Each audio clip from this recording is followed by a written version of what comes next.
الحمد للہ وکفى وسلام علی عبادہ الذین اصطفیٰ اما بعد۔ اللہ تعالیٰ کی عادت یہ رہی ہے کہ وہ اپنی مخلوق کی ہدایت کے لیے ہر دور میں انبیاء علیہ السلام کو انصاف قائم کرنے اور صحیح راہ دکھانے کے لیے بھیجتا رہا ہے،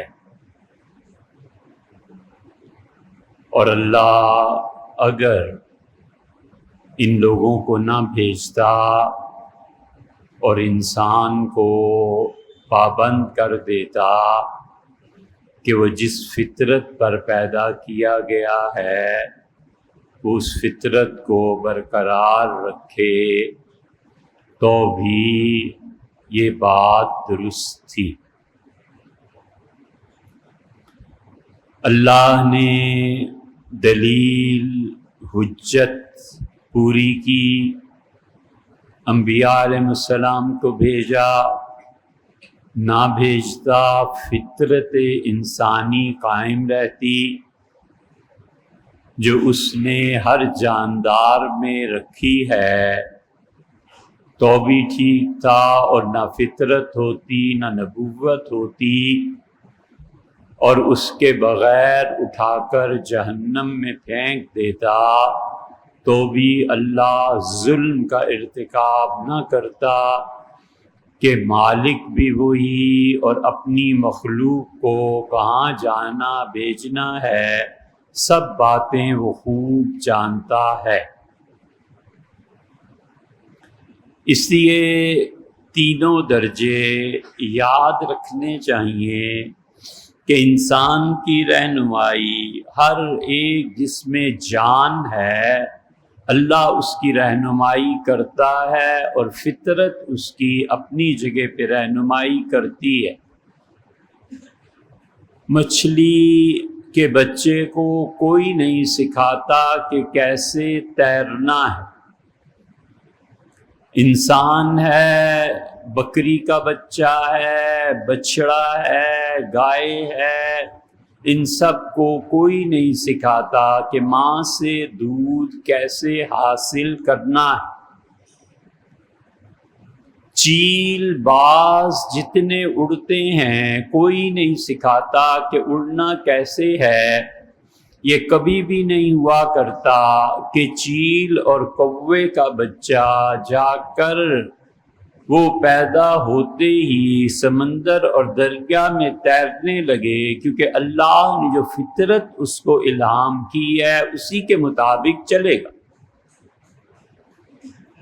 یہ ہر مخلوق کی فطرت ہے، اور اللہ اسی کو کہتا ہے فطرت اللہ التی فطر الناس علیہا، اور اللہ کی فطرت پر جمے رہو۔ فطر الناس علیہا، اللہ نے جو انسانی فطرت قائم کی ہے، اور جو شخص اس فطرت کو توڑتا ہے پھر اللہ کے عذاب کا مستحق بھی وہ ہوتا ہے۔ اور اللہ نے سب سے بڑا کرم فرمایا کہ فطرت کے علاوہ انبیاء علیہ السلام کو بھی نازل کیا، بھیجا، اور اللہ اسی لیے قیامت میں کہے گا کہ جاءکم النذیر، ہم نے تمہیں صحیح فطرت دے کر دنیا میں بھیجا تھا۔ یتذکر فیہ من تذکر، تم میں سے جس نے اپنی زندگی اچھی بنانی تھی وہاں بنا کر آیا ہوتا، اس نے بتایا تھا کہ کیا چیز زہر ہے کیا چیز زندگی ہے، اس نے بتایا تھا، عقل دی تھی، شعور دیا تھا، پھر علم بھی دیا تھا، اور علم کی رہنمائی میں، عقل کی رہنمائی میں ہمیشہ انسان کو چلنا چاہیے۔ وجاءکم النذیر، اور صرف عقل اور علم ہی نہیں، ہم نے نبیوں کو بھی علیہ السلام بھیج دیا تھا تاکہ تم صحیح راہ سے ڈگمگانے لگو تو وہ تمہاری صحیح رہنمائی کر دیں۔ اتنی چیزوں کے باوجود انسان صحیح راہ سے بھٹکتا ہے، مذہب کے نام پہ بھٹکتا ہے، دین کے غلط استعمال سے بھٹکتا ہے، اور وہ جانتے بوجھتے ہوئے مذہب کی روشنی کا چراغ یا تو بجھا دیتا ہے یا مدھم کر دیتا ہے، اور یا پھر وہ اپنی فطرت کو مسخ کر لیتا ہے، اور یا یہ کہ وہ علم کی رہنمائی میں نہیں چلتا اور عقل اوندھی ہو جاتی ہے۔ یہ سب ذرائع ختم ہو جاتے ہیں جہاں پر پہنچ کے اللہ نے جو کچھ کہا تھا اس کی مخالفت کرتا ہے۔ اس لیے اللہ نے یہ چاروں ذرائع دے دیے، علم دے دیا، عقل دے دی، فطرت دے دی، انبیاء علیہ السلام کو بھیجا کہ کوئی کہیں تو عقل سے، علم سے، نبوت سے، فطرت سے رہنمائی حاصل کرے، اور وہ لوگ جو ان چاروں چیزوں کو کام میں نہیں لاتے اللہ پھر انہیں سزا دیتا ہے۔ اور اللہ نے طے کیے ہیں دو چیزیں، ایک اس نے طے کر دیا کہ لوگوں تمہاری یہ زندگی ایک امتحان ہے، ہم نے منصوبہ بنایا ہے کہ ایک بہت اچھی دنیا بسائیں گے جہاں صرف میرے پاک بندے رہیں گے۔ اب پاک اور ناپاک کون رہتا ہے؟ لذت گناہ کی اور نیکی پہ صبر، یہ امتحان ہے۔ تم اچھے کام کرو، کوئی لذت نہیں ہے بہت سے کاموں میں، اگر صبر کرنا پڑے گا۔ گناہ کے کام کرو گے کوئی فائدہ نہیں ہے سوائے اس کے کہ 2-4 منٹ کی لذت ہے۔ بس اس امتحان میں جو کامیاب ہوا ہم اسے اس پاک بستی اور دنیا میں لے جائیں گے، اور جو انسان اس میں ناکام ہوا وہ انسان پھر سزا کو بھگتے گا۔ اس لیے اللہ تعالی نے لوگوں سے تقاضا کیا کہ تم نے صحیح چیز لے کر آنی ہے، اور انسان اپنی جب عقل اور شعور کو غلط استعمال کرتا ہے تو پھر وہ تباہی کی طرف چل پڑتا ہے، اور پھر اللہ ہی ہے جو جبر کر لے۔ اس معنی میں حضور صلی اللہ علیہ وسلم نے فرمایا کہ خدا کی مخلوق میں سے کتنے ہی لوگ ایسے ہیں جو جہنم میں جانے کی کوششوں میں مصروف رہتے ہیں، اور اللہ اپنے فرشتوں کو کہتا ہے کہ ان کی کمر میں زنجیریں ڈال کر انہیں کھینچو، یہ تو تلا ہوا ہے جہنم میں کودنے کے لیے۔ اس لیے ہم میں سے ہر آدمی اپنے عمل کا مکلف ہے، اور ہر آدمی اپنے عمل کے بارے میں پوچھا جائے گا۔ یہ بہانہ کہ تقدیر میں یوں تھا، یہ بہانہ کہ تقدیر میں یوں لکھا تھا، اس سے کوئی پوچھے کہ اللہ کی تقدیر تم نے پڑھ لی تھی؟ اللہ نے ایک چیز بتا دی ہے، یہ کرنا ہے اور یہ نہیں کرنا، تم سے مطالبہ اس چیز کا ہوگا کہ تم نے کیا کیا اور کیا نہیں کیا۔ اس لیے ہم میں سے ہر شخص اپنے اعمال کا جواب دے بھی ہے، اور اسے سوچنا بھی چاہیے کہ میں نے زندگی کن کاموں میں کھپا رکھی ہے۔ اگر وہ خیر ہے تو حضور صلی اللہ علیہ وسلم نے فرمایا تھا مفتاح الخیر، لوگوں اچھے کاموں کی کنجی بن جانا، اچھے کاموں کی چابی بن جانا۔ مطلب یہ کہ ہمیشہ جہاں بھی اچھائی اور نیکی کا کام ہو رہا ہے وہاں اس اچھائی اور نیکی کے کام میں جس حد تک ہو سکے تعاون کرنا۔ اور آپ نے فرمایا اس معنی میں کہ بڑا اچھا ہے وہ مومن جو شر کے لیے تالا بن گیا، یعنی کسی برائی میں وہ شرکت نہیں کرتا۔ اچھے کام کی دعوت دو وہ آپ کے ساتھ ہے، برے کام کی دعوت دو وہ آپ سے بچتا ہے، مجھ سے بچتا ہے، اس لیے کہ وہ برائی میں پڑنا نہیں چاہتا۔ اور اسی لیے اللہ نے اس کائنات میں جو قوانین مقرر کر دیے خدا کبھی ان قوانین کو الا یہ کہ کوئی معجزہ یا کرامت ہو وہ تبدیل نہیں کرتا۔ اس نے بتا دیا ہے کہ تم نے اپنی زندگی خود بنانی ہے، تم نے اپنے قائدین کا انتخاب خود کرنا ہے، تم نے کچا گھر بنانا ہے یا پکا بنانا ہے، اس کے لیے تمہیں علم دے دیا ہے۔ کبھی بھی گھر کی چھت گر جانے سے یہ نہ کہو کہ اللہ کی طرف سے، یہ کہو کہ تمہیں پتہ ہی نہیں چلا، تمہیں اتنا احساس نہیں ہوا کہ کس طرح سے کس موسم میں کیسا چھت مطلوب ہے۔ تم کہتے ہو پیسے نہیں ہیں، تو کس نے کہا ہے کہ پیسے نہیں ہیں؟ تم معاشی طور پہ جد و جہد کرتے، اپنے معاشرے کے قوانین کو خود بدلتے، اپنے حکمرانیوں کی عیاشیاں، اس پہ تمہیں تنقید کرنی چاہیے تھی، تم چپ رہے، نہیں بولے۔ تم جانو، تمہارا کام جانے، ہمیں اس سے کیا ہے کہ تمہاری چھت گری اور 4 بچے مر گئے۔ اس لیے کبھی بھی یہ دنیا کی زندگی جو ہے نا، اس مذہبی خول سے باہر نکلنا چاہیے۔ اور یہ جو مذہبی رہنمائیاں ہیں نا، بس یہ اللہ کو یہی منظور تھا، بس یہ تقدیر یہی تھی۔ اس مذہبی خول کو جتنا جلدی کوئی آدمی چھوڑ دیتا ہے اتنا ہی اچھا ہے۔ سارے اسباب اور وسائل استعمال کر کے کہتا ہے پروردگار جو کچھ میرے پاس تھا یہ گھر بنا دیا ہے، اللہ اس کو قائم رکھ، اللہ اس کو مضبوط کر۔ یہ مومن کا حال ہے اور اسے یہی کرنا چاہیے۔ اور اگر وہ کہے کہ میں کچھ نہیں کرتا اور اللہ اس کا نگہبان ہے، تو اللہ اس کی نگرانی اور نگہبانی کچھ نہیں دیتا۔ یہ جتنے مذہبی ڈکوسلے ایسے ہیں نا، جو آدمی جتنی جلدی نکل آئے اتنا ہی اچھا ہے، نہیں تو پڑا رہے، خدا کو کوئی پرواہ نہیں۔ اسی لیے ہم بار بار اس پہ زور دیتے کہ ان اسباب اور وسائل کو دیکھنا چاہیے، انہیں استعمال کرنا چاہیے، اور اس کے بعد اللہ پہ بھروسہ کرنا چاہیے۔ جو لوگ ان اسباب اور وسائل اور اپنے اطراف کو بدلنے کی کوشش نہیں کرتے، وہ دن بدن قعر ذلت میں مبتلا ہوتے ہیں، دن بدن ان پہ تباہی مسلط کی جاتی ہے، اور وہ تباہی ایسی ہوتی ہے کہ نسلوں کوئی آدمی اس سے نہیں نکل سکتا۔ ہم سب کو غور کرنا چاہیے کہ کیوں لوگ ظلم کے خلاف نہیں بولتے، کیوں ظلم کی مذمت نہیں ہوتی، کیوں نظام میں جو نظام غریب کو غریب تر کرتا چلا جاتا ہے، وہ غریب تر جو آدمی ہو رہا ہے اس کے حقوق کے لیے کوئی بات کرنے والا نہیں؟ کیوں؟ عجیب اندھوں کی دنیا میں بس رہے ہیں، اور یہ مذہبی لوگ ہمیں اور اندھا بناتے ہیں۔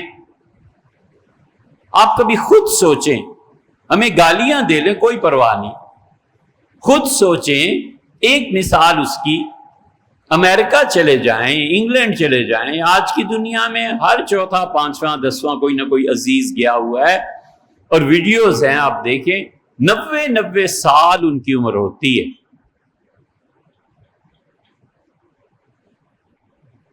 80 سال کی بڈھیاں، گوری عورتیں بھاگتی پھرتی ہیں، اور ہمارے ہاں والدہ نے 60-70 کی عمر کراس نہیں کی اور گھٹنوں میں پانی پڑ گیا، بیچاری نماز نہیں پڑھ سکتی، اٹھنا بیٹھنا نہیں ہو سکتا۔ وہاں زندگی 90 سال میں، جاپان میں زندگی 114 سال کی، ہمارے یہاں 50-60 سال کی۔ یہ خدا کی تقدیر ہے۔ خدا نے لکھا تھا کہ امریکنز اتنی دیر زندہ رہیں گے، جاپان والے ان سے بھی بڑھ جائیں گے، برطانیہ والے ان سے بھی بڑھ جائیں گے، اور جتنا پاکستان ہندوستان ہے یہ سارے نالائق ہیں، لہٰذا انہیں 60 سے اوپر ہونا ہی نہیں، ایوریج میں 60 پہ موت دے دو۔ یہ خدا کے فیصلے، خود سوچو، یہ خدا کی تقدیر ہے۔ یہ ولیعذ باللہ ظلم نہیں ہے تو اور کیا ہے؟ اور اس پہ آپ مذہب کے دلائل لانا شروع کر دیتے ہیں۔ صاف بات ہے، خدا نے کہا تھا صاف پانی پینا۔ خدا نے فرمایا تھا کہ دولت کی منصفانہ تقسیم کرنا۔ خدا نے بھیجا تھا اور اس نے فرمایا تھا کہ اللہ تجوع فیہا ولا تعرا، ایک آخرت کی دنیا ہے جہاں بھوک نہیں ہے اور ننگا پن بھی نہیں ہے۔ بھوک کے ساتھ اللہ نے ننگے پن کو جوڑ دیا۔ جب لڑکے کو پیسہ نہیں ملے گا، لڑکی کو پیسہ نہیں ملے گا ضروریات زندگی کے لیے، وہ ہاتھ پھیلائیں۔ ہاتھ پھیلانا غیرت کے خلاف ہے۔ وہ ضرور خدا کی نافرمانی میں کوئی ایسا راستہ اختیار کر لیں گے جس کو اللہ نے منع کیا ہے۔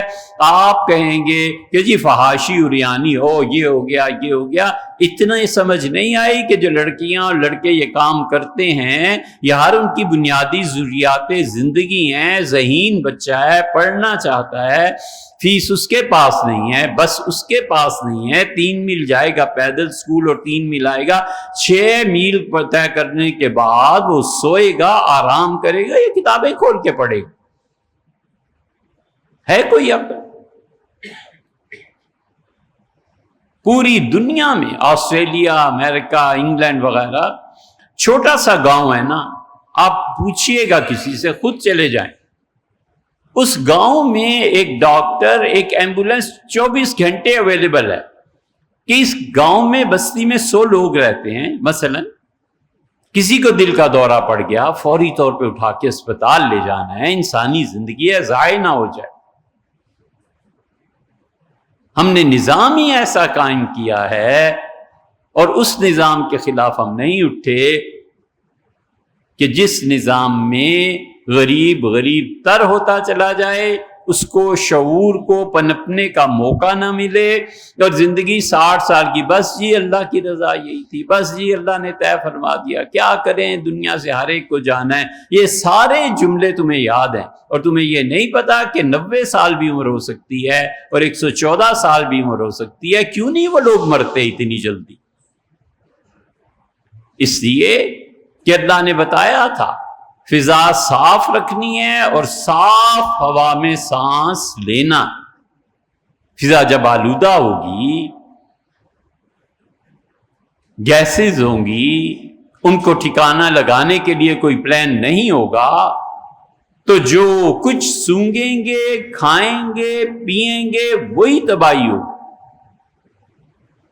لوگ نہیں جانتے جس فحاشی کے خلاف تم گلے پھاڑ پھاڑ کے لوگوں کو سمجھاتے اور بحث کرتے ہو، اس کا ایک منبع، اس کا ایک مرکز بدبو بھی ہوتی ہے۔ بری چیزیں سونگنے کی عادت پڑ جاتی ہے اور اس کی انتہا پہ پہنچ کے جو ہوتا ہے، دفع کرو اس موضوع کو۔ کیوں؟ اس لیے کہ جن کی ذمہ داری تھی کہ نالے ڈھانپیں، جن کی ذمہ داری تھی کہ پانی کی نکاسی کے لیے یہ چیزیں کریں، جن کی ذمہ داری تھی کہ مذہبی معابد، مساجد قائم کرنے سے پہلے وہ لوگوں کو چیک کریں کہ بھی تم مسجد کس لیے بنا رہے ہو، کیا تمہارا مسئلہ ہے، وہ جب غافل ہوں گے اور خوش ہوں گے کہ بس ٹھیک ہے، پبلک جس میں لگی ہوئی ہے لگا رہنے دو، اور ہم جو کرتے ہیں کرنے دو، پھر یہی ہوگا۔ چشم عالم کو کور رہنے دے، میری پیری میں زور رہنے۔ یہ اصل قصے ہیں انسانوں کے۔ کینسر ہو جائے والعیاذ باللہ، کروڑ، 2 کروڑ، 4 کروڑ خرچ ہو سکتا ہے، وہ پیسے کہاں سے آئیں گے؟ ہیلتھ انشورنس ہم کہتے ہیں ناجائز ہے۔ اچھا بھیا پھر کیا کریں، مر جاؤ یار۔ یہ سب کیا ہے؟ اس لیے کہ جس ملک میں تعلیم اور تعلیم سے بھی 2 چیزیں پیدا نہیں ہوں گی، وہاں یہی نسل در نسل ہوگا۔ خدا کچھ نہیں کرے گا۔ خدا نے کبھی بھی ان لوگوں کا ساتھ ہی نہیں دیا جن کے اپنے بازو میں قوت نہیں ہے۔ خدا کبھی ایسے افراد اور معاشرے کا ساتھ نہیں دیتا۔ وہ کہتا ہے کہ میں نے تمہیں ایک بات بتا دی تھی، جاءکم النذیر، انبیاء علیہ السلام بھیج دیے تھے کہ ظلم کے خلاف اٹھنا ہے، تم نہیں اٹھے، تمہاری مرضی۔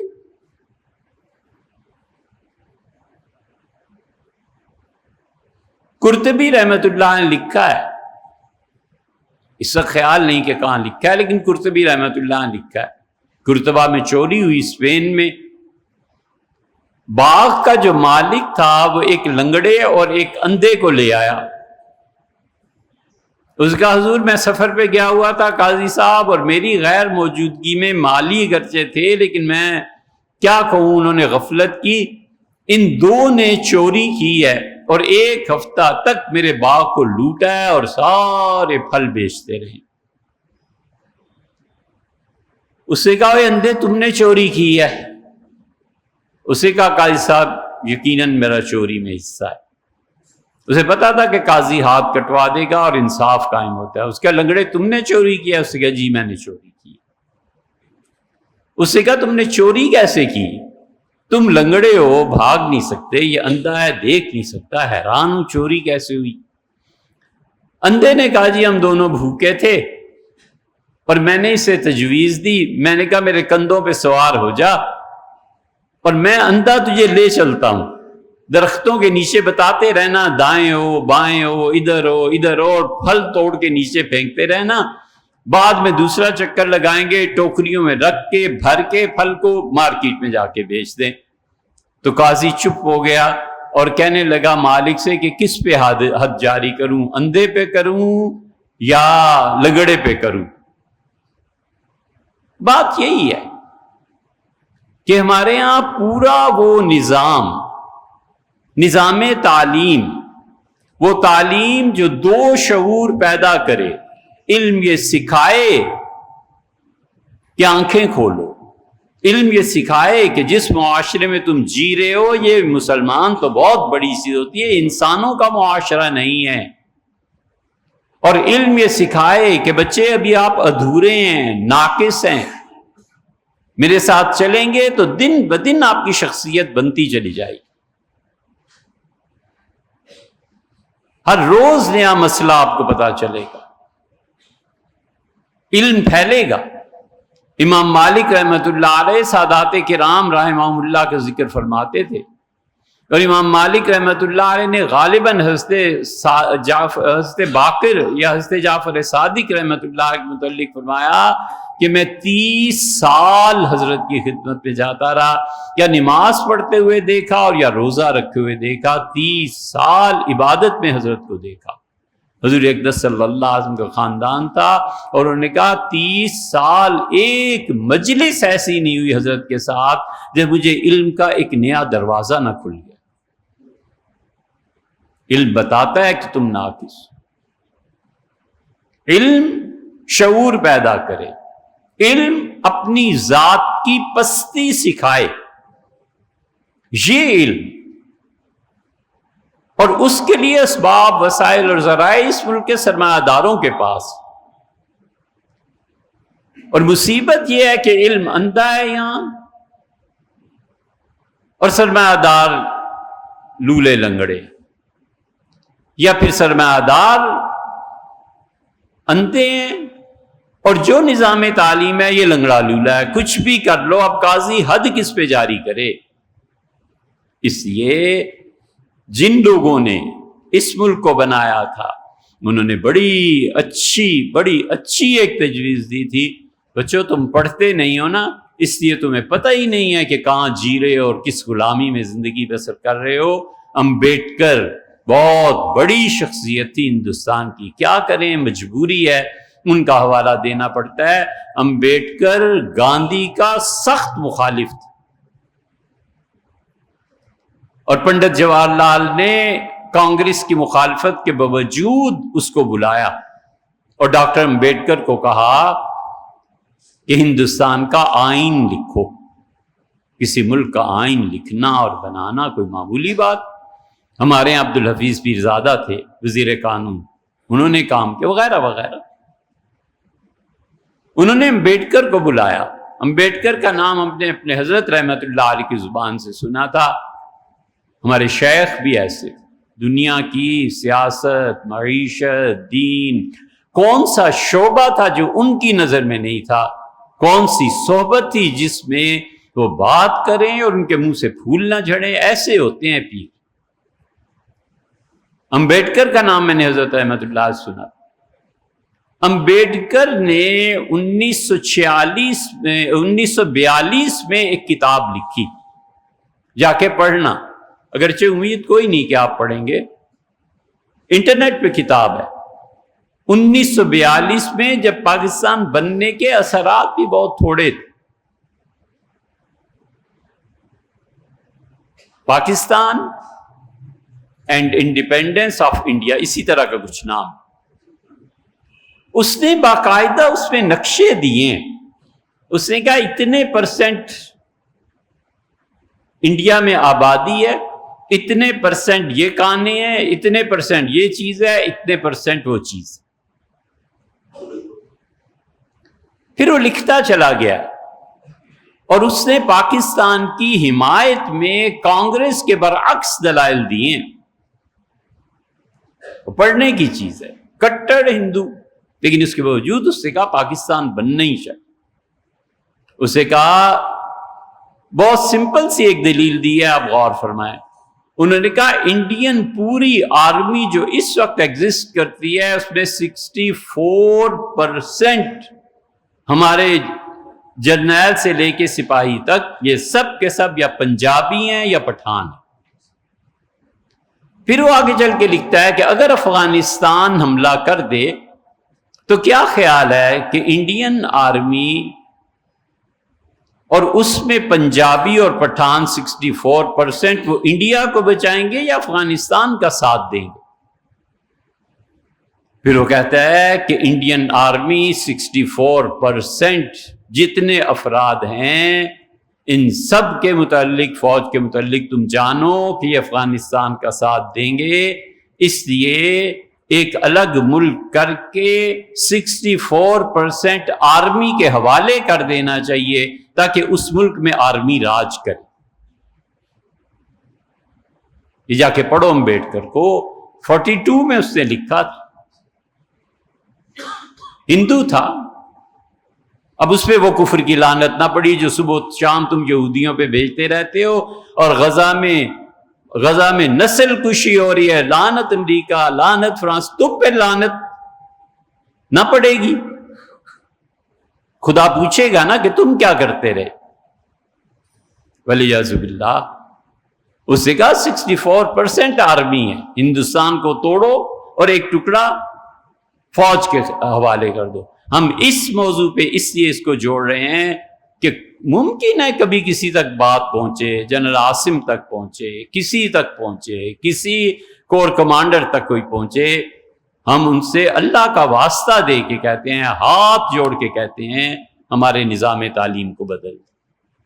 اللہ نے آپ کو ایک بڑا عہدہ دیا ہے، اللہ نے آپ کو بڑی جگہ سے نوازا ہے، اور یقیناً خدا آپ سے پوچھے گا. آپ خود بھی سمجھتے ہیں آپ کتنے ذمہ دار ہیں. اللہ نے ہمیشہ اقتدار میں جو بھی حصہ آپ لیتے رہے ہیں ہوتا رہا ہے. ضیاء الحق مرحوم تھے، ایوب خان صاحب تھے، فلاں تھے، چھوڑو ان باتوں کو. لیکن جو پریزنٹ سچویشن ہے، ہم کہتے ہیں حضرت ہمارے نظام تعلیم کو بدل دیں، اور یہ اندھے اور لولے لنڈے والی بات اس قوم میں آ گئی ہے، اس کو ختم کریں. ہمیں اچھا نظام تعلیم چاہیے، ہمیں اچھی لائبریریز چاہیے، ہمیں اچھی بسز چاہیے. ہمارے بچوں کے لیے سردی اور گرمی کا بندوبست ایسا ہونا چاہیے کہ کلاس روم میں پہنچ کے وہ اپنے کپڑے اوپر کے کوٹ وغیرہ اتار کے لٹکائے اور بالکل سادہ شلوار قمیص میں بیٹھ کے اپنی تعلیم حاصل کرے. ہمیں نہیں چاہیے وہ اسکول، کالج اور یونیورسٹی جہاں پہلا پیریڈ دھوپ سیکتے میں گزر جائے، پروفیسر بھی دھوپ میں کھڑے ہیں، بچے بھی دھوپ میں کھڑے ہیں. یار آج بہت بہت سردی ہے. سال میں گنو اس نے کتنا موقع ضائع کیا، کتنا اس بچے کا حرج ہوا. ہم صرف یہ کہتے ہیں کہ جناب والا ہمیں اسکول دے دیں، جناب والا ہمیں تعلیم کا نصاب مرتب ہم کر دیتے ہیں، آپ اسے نافذ کر دیں۔ ہم کہتے ہیں جناب والا ہمارے بچوں کی تعلیم اور بچے کے درمیان جو رکاوٹیں بنتی ہیں نا، اسے دور کر دیں بس۔ وہ رکاوٹ غربت ہے، وہ رکاوٹ پیسے کی غلط تقسیم ہے، وہ رکاوٹ بچوں کی فیس ہے، وہ رکاوٹ بہن بھائیوں میں ویلتھ ڈسٹریبیوشن کا صحیح نظام نہ ہونا ہے، وہ رکاوٹ سواری ہے، وہ رکاوٹ آپ کے وہ جاہل ٹیچرز ہیں جو بچوں کو پڑھنے نہیں دے، انہیں خود ہی نہیں پتا ہوتا کہ جو میں پڑھا رہا ہوں یہ ہے کیا۔ اس سے بڑی بدقسمتی بھی ہوگی کہ ٹیچر کو بھی نہیں پتا ہوتا میں پڑھا کیا رہا ہوں۔ اس لیے وہ جب امبیڈکر نے کہا تھا نا کہ ان کے حوالے ہو گیا، اچھی بات ہو گئی نا، لیکن آپ یہ کام تو کریں، ہمیں صرف جنرل عاصم تعلیم مہیا کر دیں بس، اور کچھ نہیں چاہیے۔ ہوتی رہے گی معیشت بھی، سب چیزیں، ایک ایسی نسل جو جانتی ہو کہ تعلیم کسے کہتے ہیں، ایک ایسی نسل جو جانتی ہو کہ سائنٹیفک پروسیجرز کیا ہوتے ہیں، ایک ایسی نسل چاہیے جو وہاں بھیجنے کی بجائے اپنے بچوں کو تسلی دلائے کہ بیٹے میرے پاس آ کے پڑھیے، امریکنز کیا جانتے ہیں اور کسی یونیورسٹی میں کیا۔